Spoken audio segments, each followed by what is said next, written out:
کہ جب وہ اپنی قوم کی بری حالت کو دیکھتا تھا تو وہ رو رو کر خدا سے دعا کیا کرتا تھا۔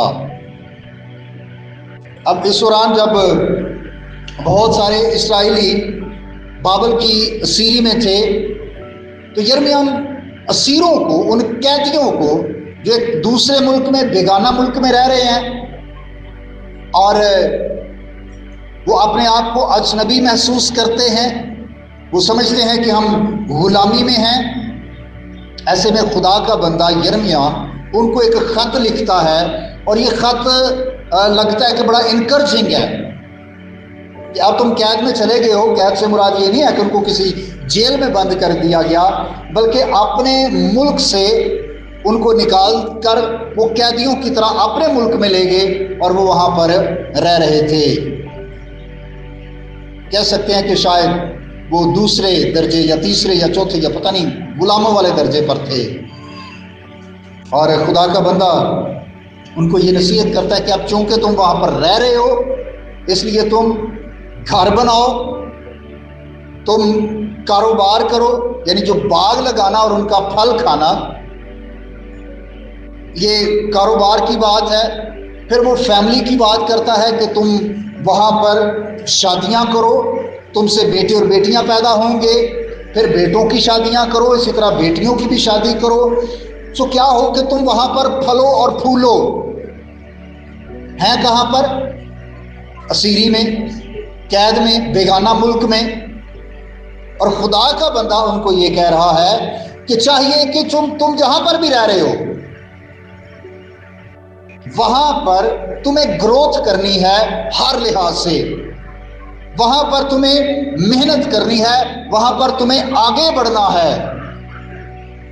اور جب ہم اس حوالے کو پڑھتے ہیں تو بار بار ہمیں یہ لکھا ہوا ملتا ہے کہ خدا نے اسیر کروا کر بھیجا ہے۔ چونکہ پرانے عہد نامے میں ہم خدا کے طریقہ کار کو دیکھتے ہیں کہ جب بھی کوئی قوم گناہ اور بدی اور برائی میں بہت زیادہ بڑھ جاتے تو خدا ان کو مختلف طریقے سے سزا دیتا۔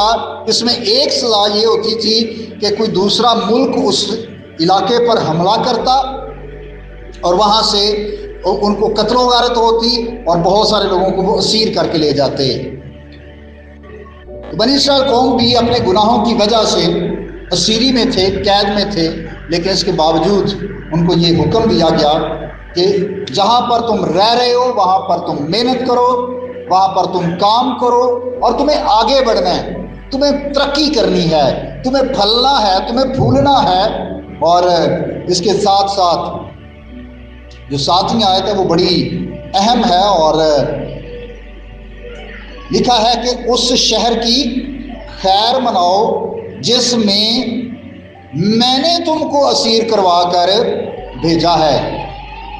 یہ عام ایک جذبہ ہے کہ لوگ دشمن ملکوں کی اور دشمن کے علاقوں کی یا فوجوں کی یا شہروں کی تباہی کے لیے دعائیں کرتے ہیں، اور یہ دعا نہیں ہوتی، یہ بد دعا ہوتی ہے جس میں کسی کی بھی تباہی کے لیے، کسی کی بربادی کے لیے، کسی کی ہلاکت کے لیے خدا سے منت کی جائے۔ وہ دعا نہیں ہے، وہ بد دعا ہے جو کسی کے حق میں ہم کرتے ہیں۔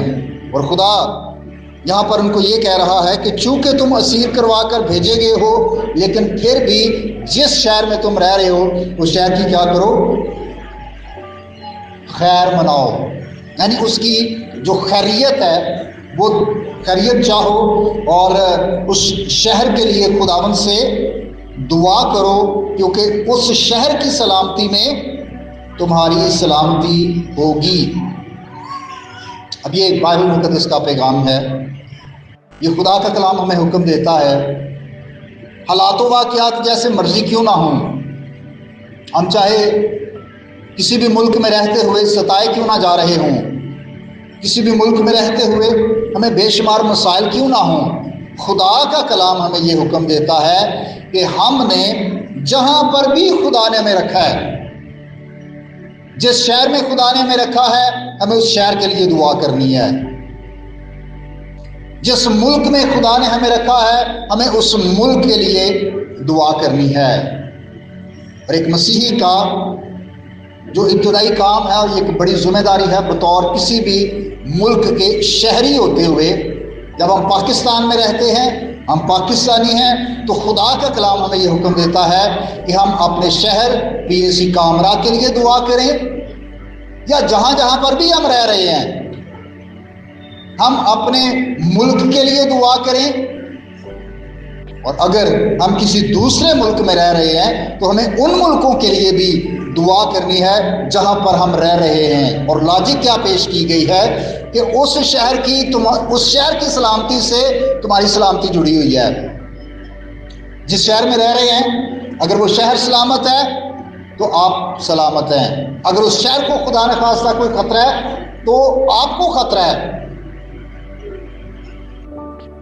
اور ہمیں یہ بھی یاد رکھنا ہے کہ بائبل مقدس بڑے واضح طور پر بیان کرتی ہے کہ اگر خدا ہی گھر نہ بنائے تو بنانے والے کی محنت، اور اگر خدا ہی کسی شہر کا رکھوالا نہ ہو تو پھر نگہبان کا جاگنا بھی کیا ہے نا؟ اگر وہاں پر بہت سارے سیکیورٹی گارڈز بھی ہوں، نگہبان بھی ہوں، چوکیدار بھی ہوں، اور جو اس کی محافظت پہ ہیں، اور اگر خدا کا ہاتھ نہ ہو، خدا کی مدد حاصل نہ ہو، تو پھر کبھی کبھی بہت ساری مین پاور بھی ہمارے کام نہیں آتی، کبھی کبھی ہماری اپنی اسٹریٹجیز کام نہیں آتی اگر خدا ہماری مدد نہ کرے تو۔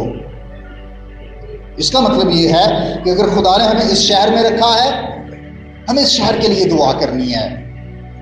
خدا نے ہمیں اس ملک میں رکھا ہے، ہمیں اس ملک کے لیے دعا کرنی ہے۔ یہ الگ بات ہے کہ ابھی جو چرچز کے اندر ٹیبلو شیبلو اور اس طرح کی آزادی ہوتی تھی، شکر ہے اب وہ آہستہ آہستہ ٹرینڈ ختم ہو گیا ہے، لیکن دعا کرنا یہ ہماری ایک مسلسل ذمہ داری ہے۔ اور اکثر جب غیر مسیحی لوگوں میں مجھے موقع ملتا ہے تو میں ہمیشہ یہ کہتا ہوں کہ ہم مسیحی اپنے عبادت خانوں میں اس ملک کے لیے دعا کرتے ہیں اور ریگولر کرتے ہیں، کیونکہ بائبل ہمیں حکم دیتی ہے کہ جس شہر میں رہ رہے ہو اس شہر کی سلامتی کے لیے دعا کرو، کیونکہ اس کی سلامتی میں تمہاری سلامتی ہے۔ اب ایک اور حوالہ میں آپ کے لیے جو اسی مضمون سے متعلقہ ہے پڑھنا چاہتا ہوں، اگر آپ بھی دیکھنا چاہیں تو امثال کی کتاب اس کا 11واں باب اور اس کی 11ویں آیت کو میرے ساتھ نکالیے گا۔ امثال 11واں باب اور اس کی 11ویں آیت، لکھا ہے کہ راست بازوں کی دعا سے شہر کیا ہوتا ہے؟ سرفرازی پاتا ہے، لیکن شریروں کی باتوں سے برباد ہوتا ہے۔ چونکہ ہم خدا کے لوگ ہیں، ہماری دعائیں جو ہم اپنے شہر کے لیے کرتے ہیں، اپنے ملک کے لیے کرتے ہیں، اس کے سبب سے خدا ہمارے علاقوں کو برکت دیتا ہے۔ ہماری دعاؤں کے سبب سے خدا ہمارے شہروں کو برکت دیتا ہے جب ہم راست بازی کے ساتھ خدا کے حضور میں آتے اور اپنے شہر کے لیے دعا کرتے ہیں۔ اب دیکھیں، اس شہر کے سبب سے ہمیں روزگار ملا ہے، اور کئی دفعہ ہم اپنی جاب سے خوش نہیں ہوتے، لیکن یاد رکھیے کہ جو خدا نے آپ کو جاب دی ہے یہ بہت سارے لوگوں کی خواہش ہے کہ ان کو مل جائے، لیکن ان کو ملتی نہیں ہے۔ اس شہر کے سبب سے ہمارا روزگار ہے، اس شہر کے سبب سے ہمیں رہائش ملی ہے، اس شہر کے سبب سے ہمارے بچوں کی ایجوکیشن اور بہت ساری چیزیں۔ تو خدا کا کلام ہمیں یہ حکم دیتا ہے کہ ہمیں اپنے شہر کے لیے دعا کرنی ہے، اور راست بازوں کی دعا سے خدا اس شہر کو برکت دیتا ہے، خدا اس شہر کو سرفراز کرتا ہے۔ اور اگر کسی شہر میں راست باز نہ ہو تو آپ سدوم اور عمورہ کو یاد رکھیں، جب ان کی بدی آسمان تک پہنچی اور خدا ابراہیم کے پاس آیا اور خدا نے کہا کہ میں ان شہروں کو تباہ کرنے والا ہوں، ابراہیم نے خدا سے بات کرنے کی جرت کی اور اسے کہا کہ اے خدا، اگر وہاں پر 50 راست باز ہوئے تو کیا تو پھر بھی سارے شہر کو تباہ کرے گا. خدا نے کہا اگر 50 راست باز وہاں سے نکل آئے تو میں پورے شہر کو چھوڑ دوں گا. اب دیکھیں راست باز کی ویلیو کتنی ہے کہ راست باز کی خاطر خدا سارے شہر کو چھوڑنے کے لیے تیار ہے, سارے شہر کو معاف کرنے کے لیے تیار ہے. کہ جو غضب خدا نے نازل کرنا ہے, خدا کہتا ہے اگر راست باز وہاں پہ نکل آئیں میں چھوڑ دوں گا, میں معاف کر دوں گا, میں شہر پر غضب نازل نہیں کروں گا. ہم سارے واقف ہیں کہ ابراہیم کس طرح سے وہ بالترتیب تعداد کم کرتا جاتا ہے, پھر 40, پھر 30, پھر 20, پھر 10. کیا کہتا ہے 10 بھی نکل آئے تو میں چھوڑ دوں گا. اس کا مطلب یہ ہے کہ کسی شہر میں اگر بہت سارے غیر مسیحی لوگ ہیں جو زندہ خدا کی پہچان نہیں رکھتے, جو راست باز نہیں ہیں, خدا صرف چند ایک راست بازوں کی خاطر ان سب کو بھی برداشت کرتا ہے, اور خدا اپنا غضب کسی بھی شہر اور ملک پر نازل کرنے سے ٹلا رہتا ہے چند راست بازوں کی وجہ سے. کتنی ویلیو خدا ہمیں دیتا ہے, ہماری وجہ سے خدا ہمارے شہر کو برکت دیتا ہے. اس لیے یہ بہت ضروری ہے کہ ہم اپنے شہر کے لیے ہمیشہ دعا گو رہیں.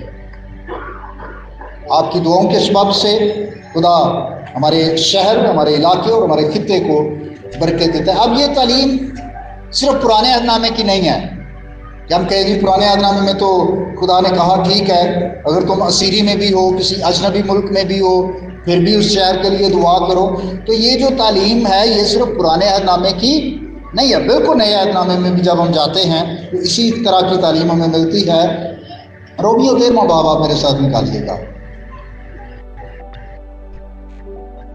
میں آپ کو یاد کرواتا چلوں کہ ہم پطرس کے خط کا مطالعہ کرتے ہوئے بھی اس بات کو سیکھ چکے ہیں کہ ہمیں انسان کے ہر ایک انتظام کے کیا کرنا ہے, تابع رہنا ہے. ہمیں بادشاہوں کی عزت کرنی ہے, ہمیں حاکموں کے تابع رہنا ہے. اور رومیو کے خط کے 13ویں باب میں بھی اس بات کی تعلیم دی گئی ہے پہلی آیت سے, ہر شخص اعلیٰ حکومتوں کا تابع دار رہے کیونکہ کوئی حکومت ایسی نہیں جو خدا کی طرف سے نہ ہو, اور جو حکومتیں موجود ہیں وہ خدا کی طرف سے مقرر ہیں. اور پھر اس میں پوری تفصیل ہے. 5ویں آیت میں آپ کے لیے پڑھتا ہوں, لکھا ہے کہ پس تابع دار رہنا نہ صرف غضب کے ڈر سے ضرور ہے بلکہ دل بھی یہی گواہی دیتا ہے. تم اس لیے خراج یعنی ٹیکس بھی دیتے ہو کہ وہ خدا کے خادم ہیں اور اس سے خاص کام میں ہمیشہ مشغول رہتے ہیں. سب کا حق ادا کرو, جس کو خراج چاہیے خراج دو, جس کو محصول چاہیے محصول, جس سے ڈرنا چاہیے اس سے ڈرو, اور جس کی عزت کرنا چاہیے اس کی عزت کرو. سو خدا کا کلام ہمیں نیا عہد نامہ بھی یہ بتاتا ہے کہ ہمیں بطور مسیحی جس بھی جگہ پر جس بھی ملک میں خدا نے ہمیں رکھا ہے ایک اچھے شہری ہونے کا ثبوت دینا ہے. ہمیں اپنے ملک سے وفادار رہنا ہے, ہمیں اپنے شہر اور اپنے کام سے وفادار رہنا ہے. خدا کے بعد ہے نا سب سے پہلے خدا ہے جس کے ساتھ ہم نے وفادار رہنا ہے, لیکن ایک شہری ہوتے ہوئے ملک کے ساتھ, اپنی جاب کے ساتھ, اپنے کام کے ساتھ فیتھفل رہنا, وفادار رہنا بہت ضروری ہے. اور وہ لوگ جو اپنے کام کے ساتھ, اپنے ملک کے ساتھ, اپنے خدا کے ساتھ وفادار رہتے ہیں, خدا ان کو برکت دیتا ہے, کیونکہ یہ کلام کی بات ہے. یہ صرف غضب کے ڈر سے نہیں ہے. خدا کا کلام کہتا ہے کہ حاکم اس لیے مقرر ہیں کہ جو بدکار ہیں وہ ان کو سزا دیتے ہیں. اگر ہم غلط کام کریں گے سزا ملے گی, نقصان اٹھا سکتے ہیں. قانون کو توڑیں گے ہے نا, ممکن ہے وہ کہیں جی چلیں جی کوارٹر خالی کریں. زیادہ قانون کو توڑیں ممکن ہے وہ کہیں جی آپ جاب سے نکل جائیں. تو ہمیں صرف سزا یا غضب کے ڈر سے نہیں کہ چلو جی تھوڑا کوارٹر نہ خالی ہو جائے, سن جاب تو نہ کر دیں, اس وجہ تو نہیں, بلکہ یہ خدا کا حکم ہے. اور خدا جب ہم اچھے طور سے اپنا کام کرتے ہیں, اچھے طور سے رہتے اور اپنے ملک کے لیے اپنے شہر کے لیے دعا کرتے ہیں, تو اصل میں ہم کلام کی تابع داری کرتے ہیں. یعنی تابع رہنا جو ہے یہ غضب کے ڈر سے نہیں ہے، بلکہ ہمارا دل بھی یہی گواہی دیتا ہے کہ چونکہ یہ خدا کے کلام کی بات ہے، اس لیے ہمیں اپنے ملک کے قوانین کو فالو کرنا ہے۔ بے شک جب روم کی کلیسیا کو جب یہ خط لکھا گیا تو اس وقت بھی وہ اجنبی ملک میں رہ رہے تھے۔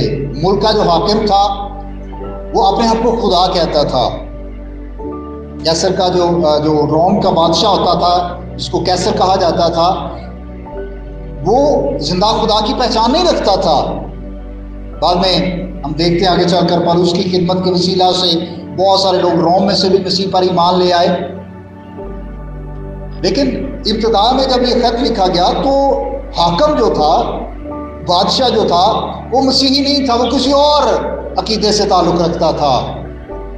اور میں جب ان حوالوں کو دیکھتا ہوں، یرمیہ کی کتاب کو بھی اور پھر رومیوں کے خط کو بھی، اور کبھی کبھی ہم بھی اپنے آپ کو محسوس کرتے ہیں کہ جی ہم تو شاید پتہ نہیں کسی اجنبی ملک میں رہ رہے ہیں، لیکن یاد رکھیں خدا نے ہمیں یہاں پر رکھا ہے۔ خدا چاہتا ہے کہ ہم یہاں پر رہیں، نمک اور نور کی طرح زندگی گزاریں۔ اب فرض کریں اگر سارے مسیحی اس ملک سے نکل جائیں تو اس ملک کو انجیل کون سنائے گا؟ یہاں پر منادی کون کرے گا؟ جب خدا نے ہمیں رکھا ہے، روز بروز گاہے بگاہے ہم اپنی جابس پہ بیٹھے ہوئے مختلف لوگوں کو اپنی گواہی سنا رہے ہوتے ہیں، تو یہی خدا کا مقصد ہے اس ملک میں ہمیں رکھنے کا، کہ ہم اپنی زندگی سے، اپنے کردار سے، اپنی گفتگو سے مسیح کی جو خوشخبری ہے وہ اس بے دین معاشرے میں عام کریں۔ تو یہ بہت ضروری ہے۔ اچھا شہری بننا ہے، قوانین کو فالو کرنا ہے، اپنے شہر کے لیے، اپنے ملک کے لیے دعا کرنی ہے، کیونکہ یہ خدا کا حکم ہے اور ہمیں خدا کے حکم کو فالو کرنا ہے۔ خدا ہم سب کو ایسا کرنے کا فضل دے کہ ہم اس ملک سے محبت کریں، اس ملک کی آزادی کے لیے خدا کی شکر گزاری کریں۔